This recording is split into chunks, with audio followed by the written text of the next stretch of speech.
Mga ka-sports, kumpirmado na hindi maglalaro si Kai Sotto sa second window ng Gilas Pilipinas. Pero ang tanong ng bayan, ano ang totoong dahilan? Sino ang papalit at handa ba ang Gilas kahit wala pa ang pinakamataas nilang sandigan? Kung fan ka ng Gilas, panoorin mo ito hanggang dulo. Kung trip mo po ang ganitong content, paiwan ng follow at subscribe na din. Tara po, simulan na natin.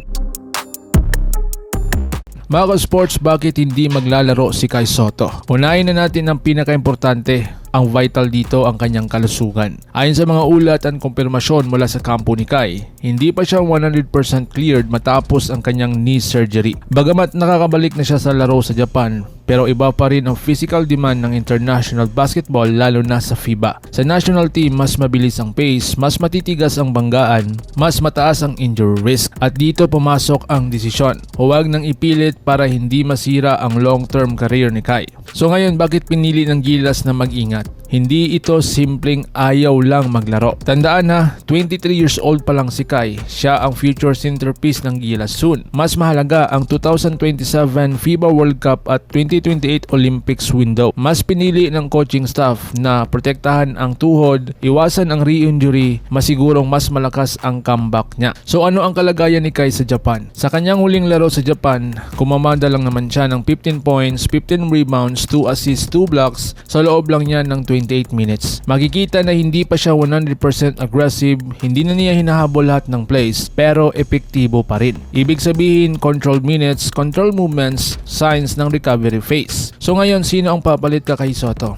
Dahil nga wala si Kai, kailangan mag-adjust ng Gilas. Narito ang mga posibleng isama o palakasin ang role. Unang-una si Japit Aguilar, veteran presence at rim protection. Jordan Headings, shooting at spacing. Bobby Ray Parks Jr., versatility. Renz Abando, athletic defense at energy. Matthew Wright, 3-point threat. Hindi lahat big on, pero speed plus shooting plus defense ang priority ngayon. So ngayon, ano ang estratehiya ni Coach Tim Cone? Sa ilalim ni Tim Cone, malinaw ang direksyon na system over stars. Mga adjustment na inasahan. Mas mabilis na ball movement, mas maraming shooter sa floor. Less dependence sa post-up. Ang target, labanan ang New Zealand at Australia kahit undersize. So ngayon, may positive ba sa pagkawala ni Kai? Ang sagot dyan mga sports, oo. Masusubok ang depth ng Gilas, adaptability ng sistema, mental toughness ng core players. At higit sa lahat, mas haba ang prime ni Kai Sotto. Kaya ngayon mga sports, ang pagkawala ni Kai ay hindi katapusan, kundi isang strategic pose. Kung ikaw ang tatanungin sino ang gusto mong pumalit, tama ba ang desisyon ng Gilas? Comment down below, like, subscribe para sa araw-araw na balitang Gilas. Para sa bayan, para sa Gilas, laban Pilipinas puso, so paano?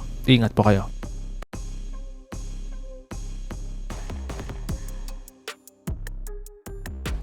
Mga ka-sports, kung hilig ninyong bumili ng mga Gilas jersey, Gilas accessories at mga gamit na pang basketball habang nanunood po kayo sa aking mga videos, kindly check this basket on this lower part ng ating video at magpa-pop up yung ating mga items sa gilid. Mga legit po yung mga items dyan and see to it po na makabili po kayo ahead of time kasi meron po yung mga discounts and mga promos depende po sa seller. And also, kunting suporta din as a content creator po. Salamat!